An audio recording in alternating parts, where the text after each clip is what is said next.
Langsung saja ke Pak Wali deh. Ini karena baru hadir di Smart ya Pak Wali dan akan menjelaskan tentang Makaverse ya. Jadi untuk Anda yang ada di luar Makassar, Makaverse itu adalah Makassar Kota Metaverse ya yang sudah dicanangkan pada tanggal 15 Maret ya 2022 ya Pak Wali. Mungkin bisa bercerita dulu Pak Wali yang melatar belakangi gagasan Bapak untuk bisa segera harus cepat Makassar mengadop Metaverse ini. Jadi Metaverse ini benar adalah dunia baru. Iya. Kalau dulu Columbus menemukan dunia baru yang namanya Amerika. Iya. Kemudian salah satu cita-cita saya nggak tahu itu, memang agak ngeri-ngeri juga bicaranya tentang Freemason atau apa, tentang apa namanya dunia baru dalam istilah mereka. Barangkali inilah dunia baru yang dimaksud. Mudah-mudahan kita jangan sampai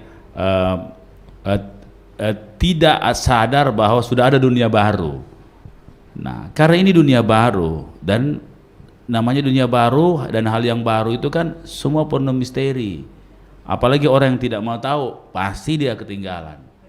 Maka menyikapi penemuan dunia baru ini, saya meriset lah kecil-kecilan.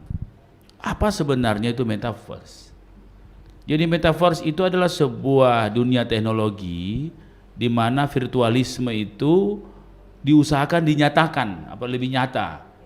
Kemudian virtualisme itu bisa berinteraksi dengan dunia nyata. Ya inilah namanya augmented reality. Ya misalnya ada dunia virtual di depan dengan latar dunia nyata. Ya.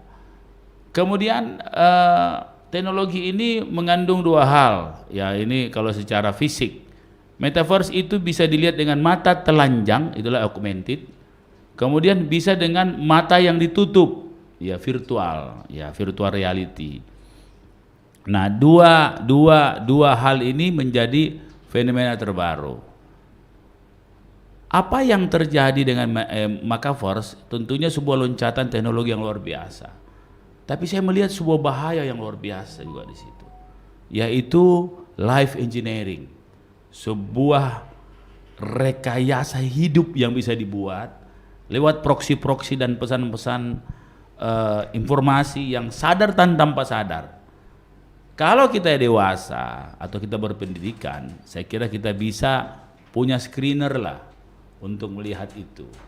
Tapi bagi anak-anak yang dalam masa pertumbuhan yang sekarang mengakses informasi terbuka sekali, itu sangat berbahaya.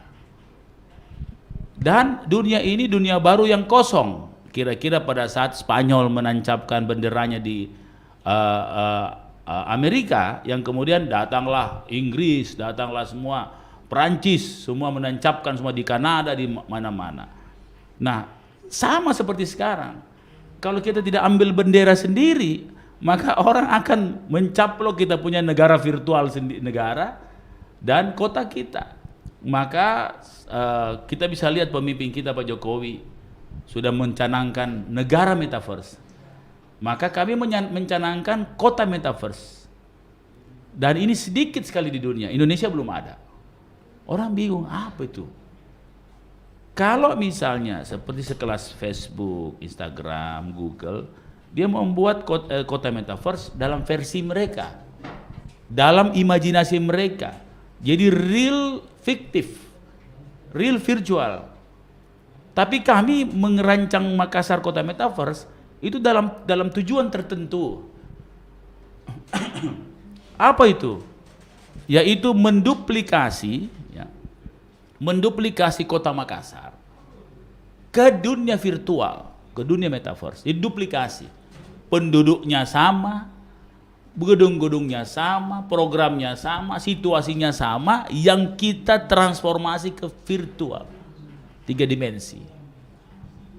Apa sih hebatnya Metaverse ini? Metaverse itu menjangkau masa lalu, menjangkau masa kini, dan menjangkau masa depan. Mirip-mirip, karena saya arsitek, mirip-mirip adalah animasi. Animasi itu adalah suatu ilmu desain yang menggambarkan 3 dimensi sebelum terjadi. Nah, sama juga dengan simulasi, ya, animasi itu adalah simulasi. Kemudian yang menyangkut masa lalu itu kan direkonstruksi. Ya, jadi hal-hal sepenggalan cerita itu bisa kita rekonstruksi dalam sebuah cerita sejarah timelinenya. Metaverse itu menjangkau masa lalu, menjangkau masa depan. Jadi kita bisa memprediksikan masa depan dengan kondisi masa kini, dengan harapan kita masa depan. Misalnya, kota Makassar yang sudah masuk di metaverse, semua kan 3 dimensi, ada penduduknya di situ. Misalnya aspek tata ruang. Saya mau prediksi di Mamajang itu tahun 2050 seperti apa. Di dalam ilmu desain hanya bangunannya saja yang kelihatan. Tapi dalam ilmu metaverse kehidupannya juga diprediksi. Termasuk pesan apa yang kita harus ambil di situ. Nah, itu seperti itu. Nah, contoh yang paling simpel, diagnosa metaverse, ini gaya Makassar. Selama ini kalau kita sakit, ini gunanya untuk public services. Jadi semua yang ada dalam duplikat Makassar ke metaverse yang namanya Makaverse, semua persoalannya pelayanan publiknya itu sama. Tapi kalau di metaverse dilakoni dengan avatar. Nah, contoh diagnosa metaverse. Selama ini kalau orang sakit apa Ki? Ini mohon maaf, ini gaya Makassar bicara. Saya sakit kepala.